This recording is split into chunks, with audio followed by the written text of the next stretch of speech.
Powered by the Montana Television Network. The Q2 530 News starts right now in high definition. 2/3 not being in the affirmative, the veto of the president is sustained. Another defeat today in the attempt to override the president's emergency declaration as the U.S. House fails to gather enough support to overrule the president's veto. Good evening, everyone. Thanks for joining us. I'm Jeanelle Slade. Today's vote in the House, the latest in a series of votes aimed at the president's efforts to build a wall. This comes as Q2's Russ Riesinger has been on special assignment this week in Texas to see for himself. What to do about securing the U.S.-Mexico border and also about those who cross it illegally has become a divisive political issue. I had a chance to see the situation firsthand going out with Border Patrol agents. We are just outside of McAllen, Texas, where if you look across the Rio Grande, you can see Mexico. I'm with Border Patrol agent Carlos Ruiz. Here in the Rio Grande Valley, we have two demographics of aliens that we apprehend. We apprehend family units and unaccompanied children that actually actively seek Border Patrol to be apprehended in order to claim asylum or hope for a better life and permanent stay in the United States. Then we have what we call the impactables. These are people who are actively trying to avoid apprehension. They don't want to get caught from us. And that goes on day and night, according to Border Patrol agents here. We would encounter both of these groups, those who want to get away and those who don't. They just walked up from the river and turned themselves into us.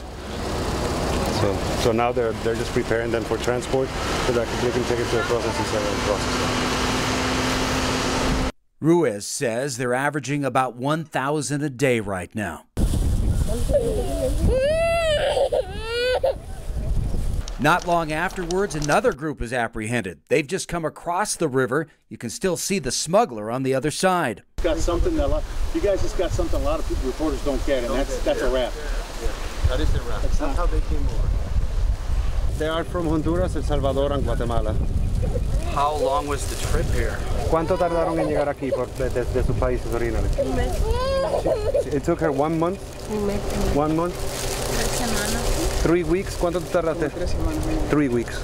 Why did you want to come here? ¿Para qué querían venir acá? Para buscar un futuro mejor. Necesito que me den permiso de estar porque necesito trabajo. Tengo mis hijos, tengo 5 hijos. Y soy madre soltera. They're looking for a better life, and she's a single mother, and she's looking to look for work so she could put her child, so that their child can grow up here and have a better life. What will you do now? Yes, then what will they do now? ¿Y qué van a hacer ahora? They don't know. We just don't have the infrastructure yet, and so we've got to make sure that when we're doing our budgeting and the appropriations subcommittee of Homeland Security, that we allocate the funds in the right spots. If we allocate them in the wrong spots, we're not going to solve this problem, and it will continue to get worse unless we get it solved. Would you describe this as a crisis from what you've seen?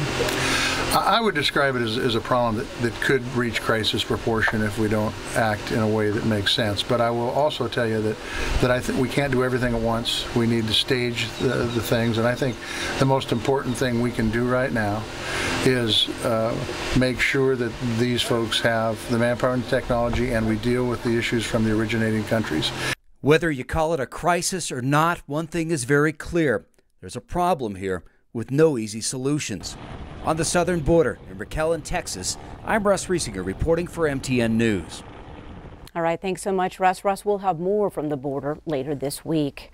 Well, turning to weather, Bob, we hit 70 today, but now you are preparing to tell us about snow. Yeah, that's right. It's hard to believe. That was not the official measurement. 70 was not the official measurement at the airport, but we had that downtown here, Q2, and so 67 degrees was the official measurement. Still not bad, and of course, with 67 degrees, that means we do a lot of melting. That means we still got some flooding issues across much of Montana, but now, insult to injury, take a look at this. That area in pink, that is now a winter storm warning for the Crazies in the Beartooth Mountains. We're looking at maybe 12 to 24 inches of snow starting on noon Wednesday till 6 p.m. on Friday. And how is that thing going to play out? Well, you'll notice here's where we are at noon on Wednesday, starting to see rain showers in the Billings area. But then watch what happens by the time Wednesday and Thursday get here. A big batch of snow moves right over the west central part of the state. We'll have more on the forecast coming up in a few more minutes. Jeanelle? All right, thanks so much, Bob. Well, water where there usually is none, the common theme across parts of south central Montana. Over in Park County, homes are flooding and roads are not faring much better. 5 roads now closed, and crews are carefully monitoring the situation to make sure no residents are stranded in that area. The sheriff's office encourages residents to be wary of driving through water-covered roadways because what's underneath could be dangerous. An I-90 from Crow Agency to the Wyoming border is open to travelers tonight, but just one lane in each direction. Now, this video taken Sunday shows major flooding on the highway that caused the initial closure on Saturday. Right now, there is still about 1 to 2 inches of water on the roadway, and drivers are being asked to reduce their speed and use caution while driving through it. It's unclear when the highway will fully reopen. Well, the Moss Mansion in downtown Billings also impacted by this spring thaw. Ice dams in the upper gutters of the historic House Museum are seeping water inside the home. Q2's Mitch Laggy took a tour of the damage and is standing by now to show us. Mitch.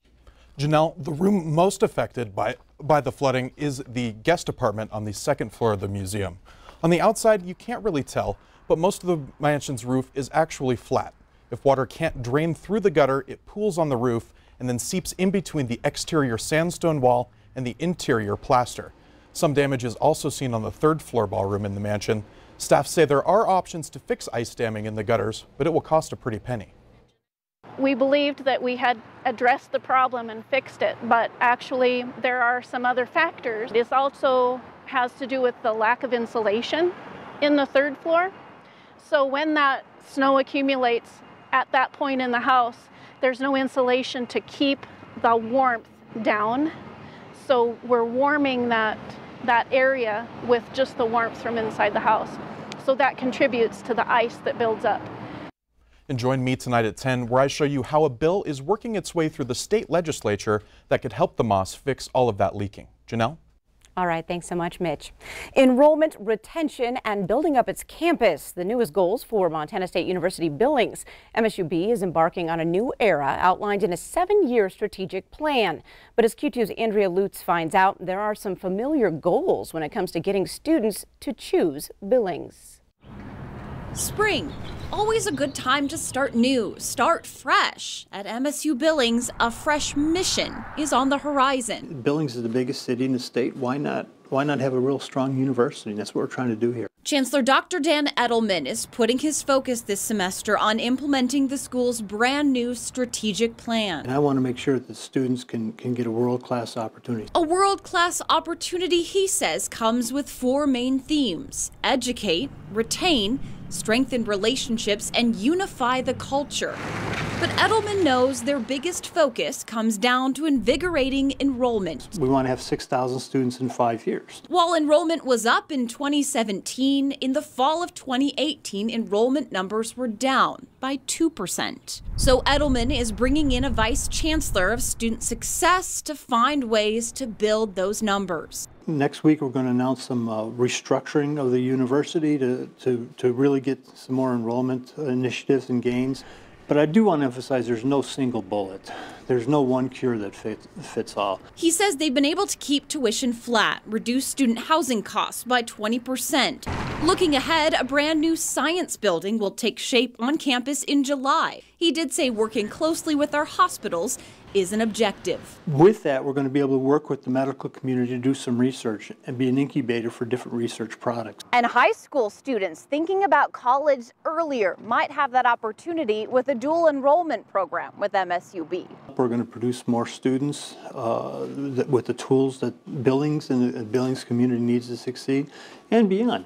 So as spring takes shape here on campus, Edelman says he hopes his vision will also take shape in the framework of their next strategic plan. In Billings, Andrea Lutz, MTN News. Now, this Thursday, the public is welcome to attend a presentation about the strategic plan and how leaders plan to implement it. That's happening at 2:30 p.m. at the Petro Theater. Coming up on tonight's 5:30 News, a beloved local pharmacy is closing its doors for good. We'll check in with the longtime pharmacist and find out what's next. And later in sports, we're at the bowling alley for Q2's record-setting Athlete of the Week. You're watching MTN News with Jeanelle Slade and Russ Riesinger. Storm Tracker weather with Bob McGuire. And sports with Scott Breen. This is the 530 News on Q2, Montana's news leader.